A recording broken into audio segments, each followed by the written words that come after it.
Hi, everybody. Welcome to another episode of Media Snack. My name is Tom Denford, live from New York. And I'm David Indo. Greetings from London. Good. So this is our famous end of year Media Snack episode. We've been doing these for many, many years. If you haven't seen before, we basically give it like a top 10 interesting stories and things that we've noted across the year. And our challenge each year is to assemble those into the word Media Snack. Which is normally pretty easy until we get to the K. So Keith Weed, watch out, because I think he's with Keith Weed a few times. But I think this year we've got a good one. We've got a very good one. So all coming up on today. Let's get started. Right, Tom. M is for what?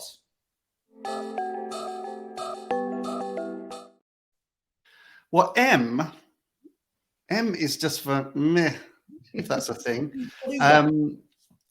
Our word of the year, if you watched last year's episode, our word of the year was growth.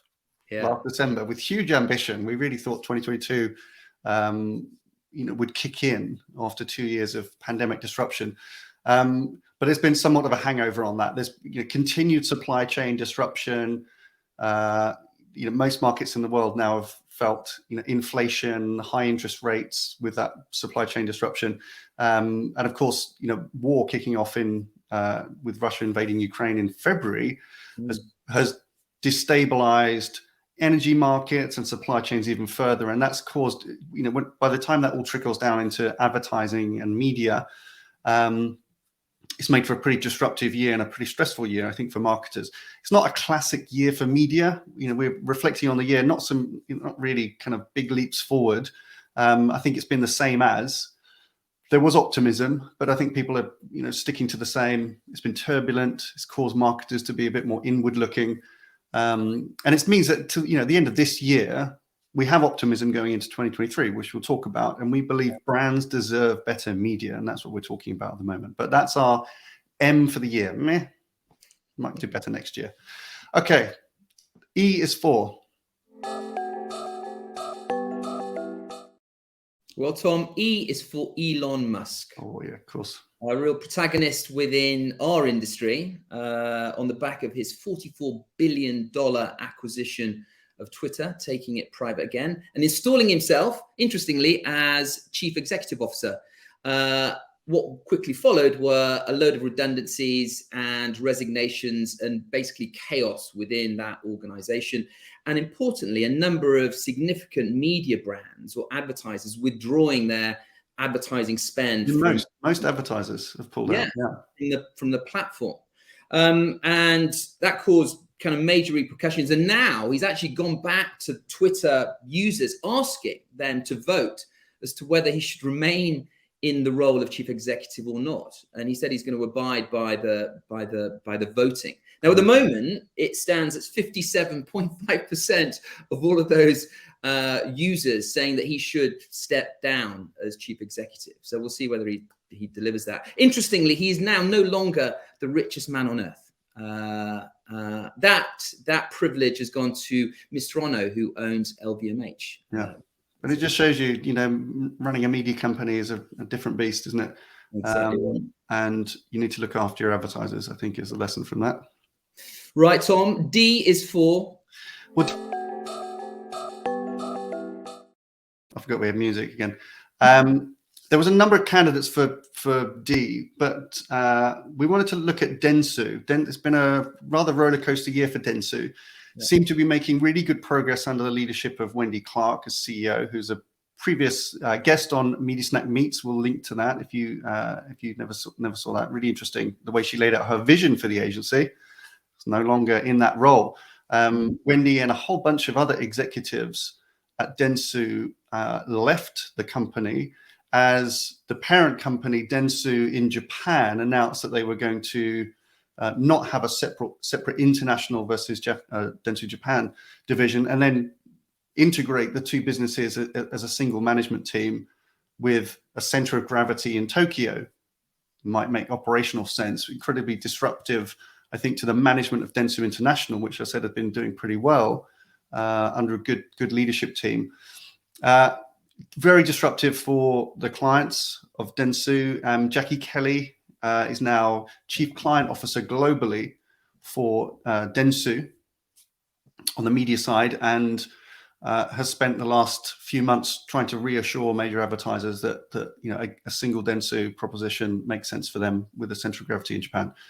We yet to see how that really plays out. We'll know in the next 6 to 9, 12 months how Dentsu is performing under this refined structure. But probably the biggest disruption, another D, on the agency landscape at Dentsu. Okay, I is for integration, a word that we hear a lot from advertisers as they strive to integrate often siloed organizations internally with brand marketing and performance, as they look to try and find integrated solutions around paid, owned, and earned. But it also brings into play some of the integration that the agency community are dealing with and bringing through. So the most notable one is the integration of Essence and Mediacom, two kind of massively successful networks in their own right within the Group M portfolio. Essence, kind of notoriously Google's performance agency, and Mediacom is one of the largest offline specialist agencies in the world. That integration of those two networks, designed presumably to help enable those brands that are looking to find better integration themselves between performance and brand marketing, a kind of an agency solution. So I think that's a big one. And also what we're beginning to find is more integration of creative and media reviews at the same time. We're beginning to see an acceleration of that. So integration, a big word this year, and we'll probably find more of that coming through next year. I think so. So Tom, A.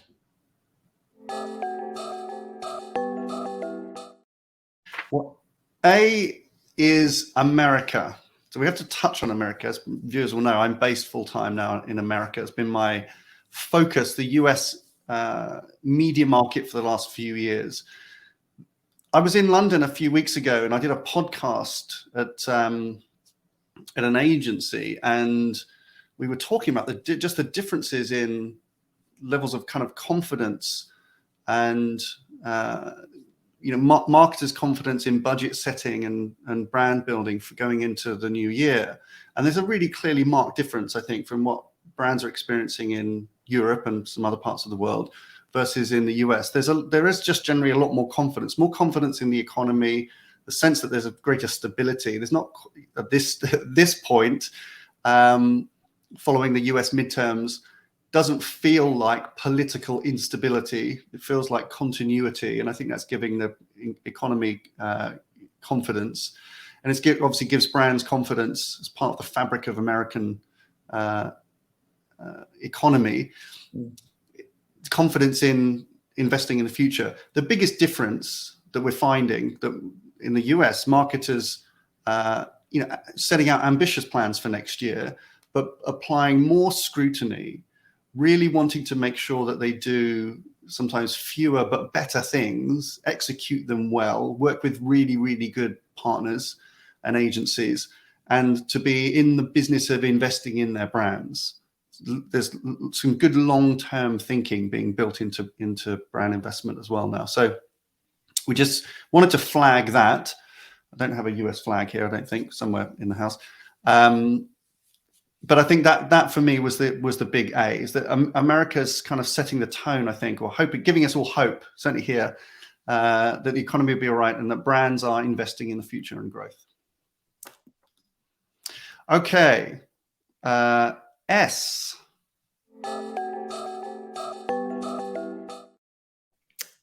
S is for Sorrel. No end of year review would be every year without a mention of Sir Martin Sorrell. But this time we're going to reference Mr. Sorrell because of some of the challenges that they've had with S4 Capital. Their 2021 financial results were postponed just hours before they were about to present them to investors.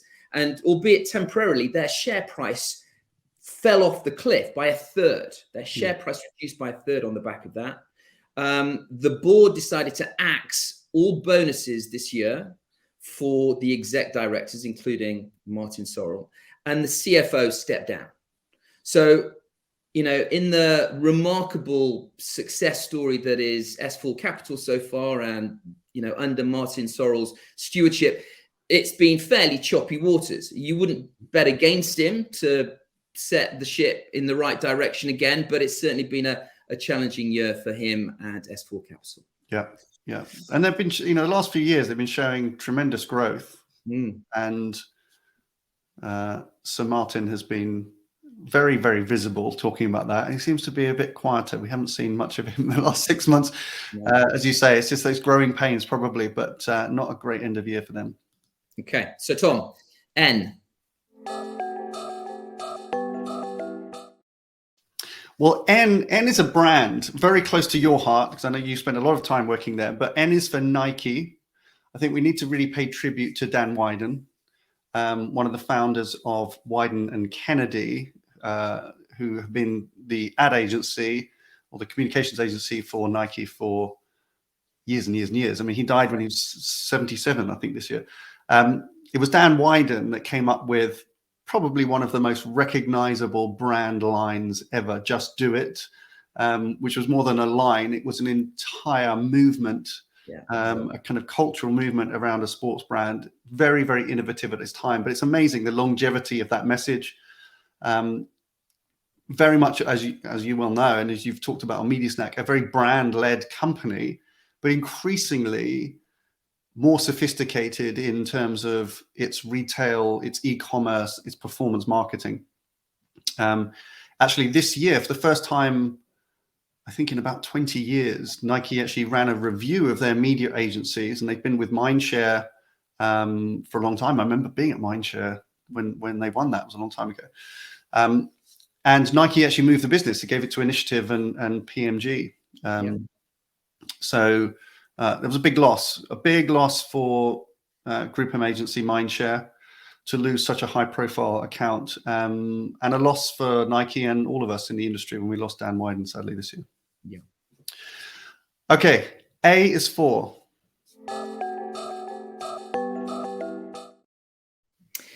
A is for the ANA, so the Association of National Advertisers, which is the trade body that represents brands in North America.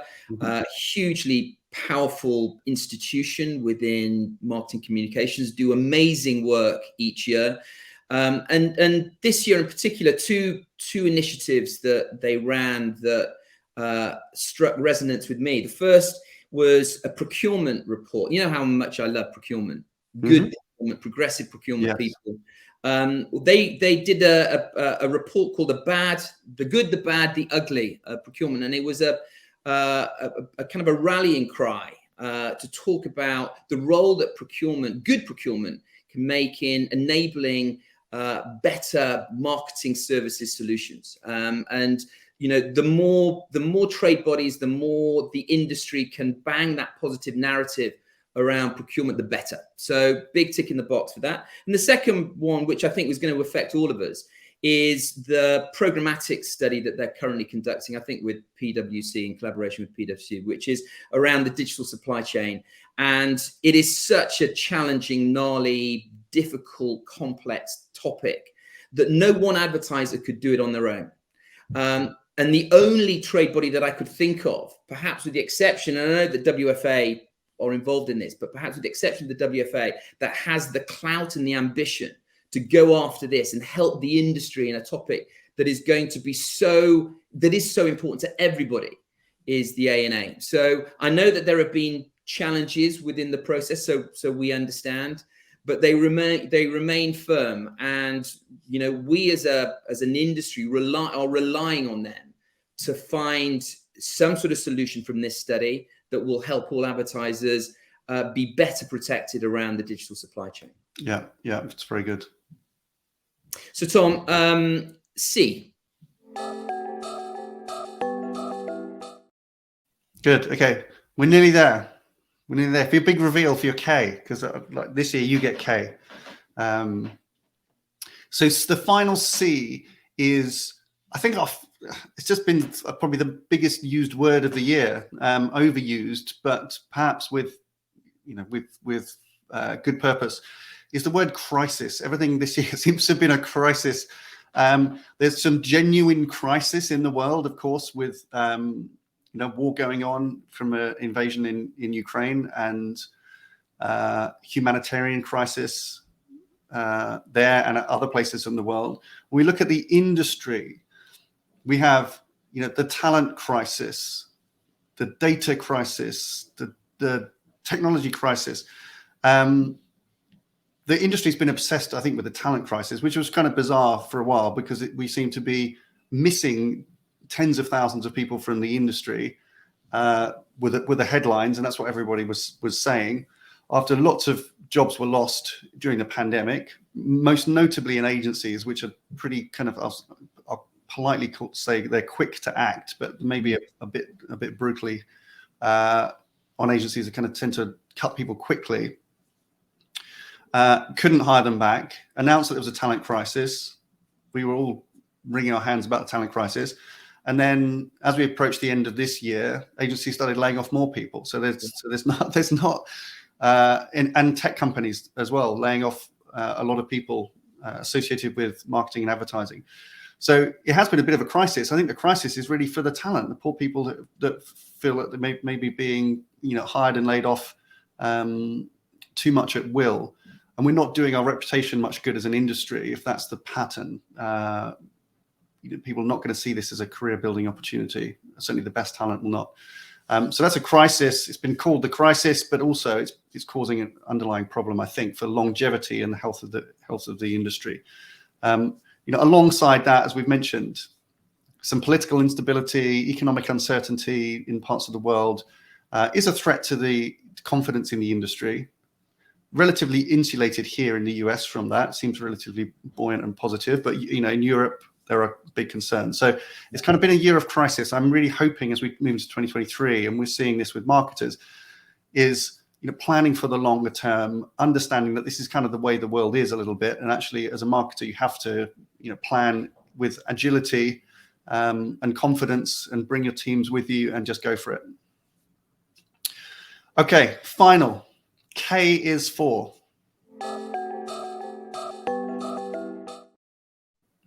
K is for King Charles III. Yes. So in September, Queen Elizabeth II passed away at the age of 96, having reigned for 70 years, ushering in the new reign of King Charles III. The UK then went through a 10-day period of mourning. And what was unprecedented, I think, was that during the running of the funeral proceedings, no commercial TV station, or the main ones, ran any advertising at all. And I don't think that anybody could remember the last time that happened, as a mark of respect to Queen Elizabeth. So K is for King Charles III. Yeah, I think outdoor as well. Lots of certainly digital outdoor in London, all digital outdoor was switched to images of the Queen. Image, that's right. Yeah. So it was. I think quite. I wasn't there at the time, but you were in London. But it was quite moving, moving, and to see the response of the industry, just so respectfully decide that it wasn't the right time for a few days to advertise. Absolutely right. Okay, we got a big one. Yeah, we do. Is it Media Person of the Year? It is. It's Media Person of the Year. So every year we do this. We really try to observe a person or people, or sometimes an association, which we think has pushed the industry in a positive way. And this year it's been kind of interesting, as I said at the beginning. It's been a kind of a meh year, but there have been some shining lights, some real good bright spots, which been hard to decide on. But we would like to award Media Person of the Year to Rob Rakowitz. So if Rob, you probably is well known, so you may well know Rob. Rob is the ex-media director of Mars globally. He's ex-agency. He's based in New York, and he knows the industry well. And 3 years ago, he started to collaborate with the World Federation of Advertisers to establish an initiative called the Global Alliance for Responsible Media.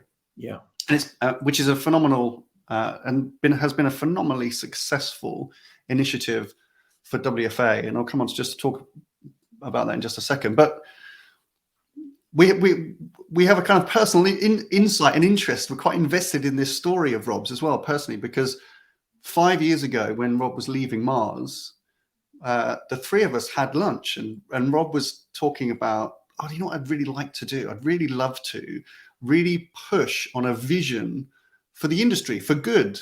And 5 or 6 years ago, we weren't all talking like this. You know, we're very accustomed to it now, and we've made huge advances in the industry thanks to Rob and others.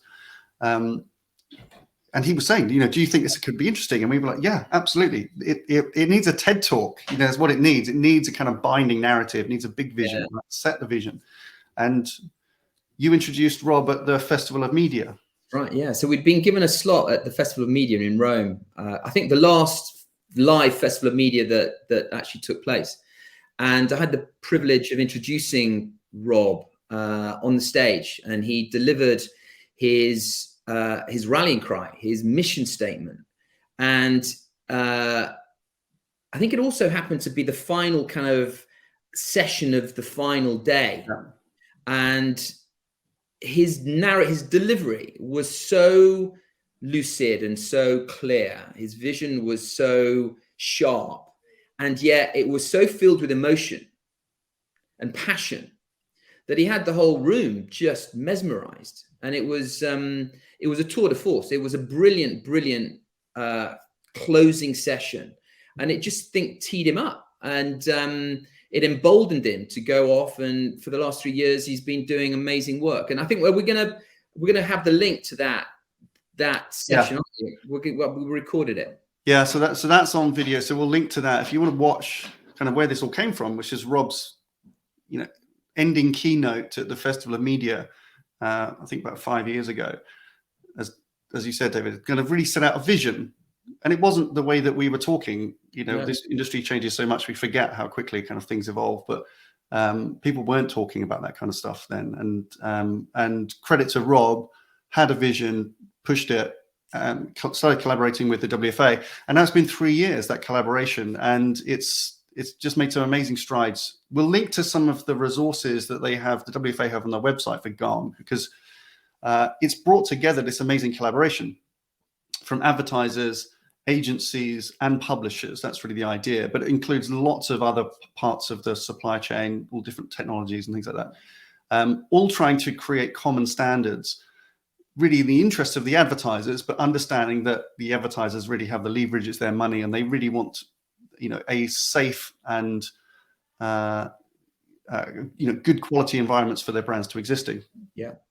So it's been a really good initiative. I won't go through. I mean, it's this amazing kind of manifesto of things that they're trying to achieve, which they're making progress with, which you can see on the WFA's website, as I said. But one notable thing that happened quite recently, you mentioned Elon Musk's takeover of Twitter, and then all the chaos that ensued and the concerns that advertisers had removing themselves from what looked like an increasingly unbrand safe environment, which obviously is a key concern of advertisers, is the placement. And as you know, the freedom of speech movement took over on Twitter, and Musk kind of backed off and let that happen, brands became alarmed at that.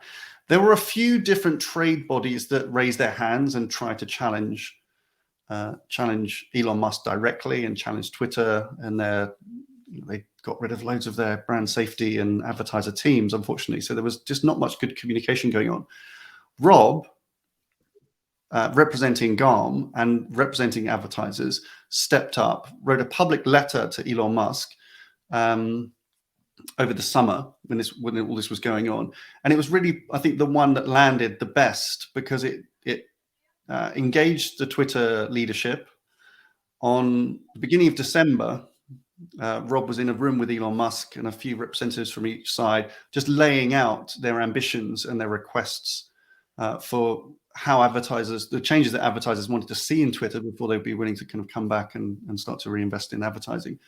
And then just yesterday, we'll link to this. They've made a joint announcement of this acceleration agenda to get through all of those demands. So it looks like, and credit to Rob, actually got the attention of Elon Musk and the Twitter leadership, realizing that is a great doorway into re-engaging advertising back on Twitter eventually. So anyway, credit to Rob. Good to you. We're so delighted to see the success that you and Garm have made in leading our industry forward. So thank you so much. And a well-deserved Media Person of the Year. We'll get a trophy of something to you, I think. Okay. Finally. Yes. I mentioned our word of the year for 2022 was growth. Whoops. Yeah. We've luckily had a good growth year, but it hasn't been necessarily the case across the industry. It's not quite the year that most people had planned. What's our word for 2023? Our word for 2023 is quality. Quality. Quality, absolutely. Quality media, quality decision-making, quality supply chain, quality relationships. And I think that sums up the direction of travel that we're getting as a sentiment from the marketplace. So advertisers are becoming less tolerant around waste. They're looking for quality media.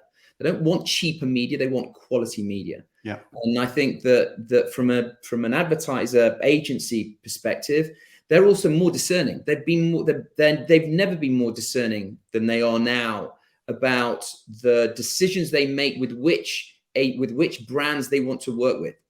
And where they are going to be providing their discretionary value. And most of that discretionary value, as you said earlier on in the piece, Tom, comes from talent. And so it's around quality, and we deserve good quality, better media. And so I think that's going to come in from both agency and advertising angle.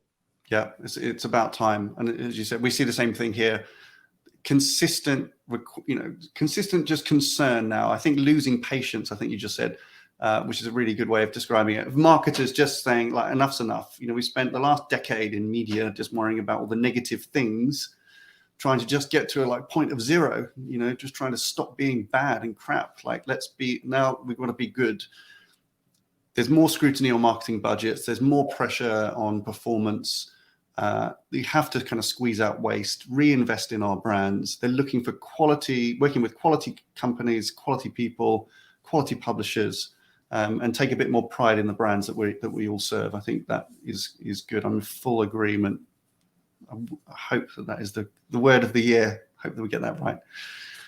Okay. Anything else? Any other reflection on the year? You don't have your Christmas jumper on because it's got a read word on it. I know. You wear it for both of us. Look at that. That's so spectacular. Yeah.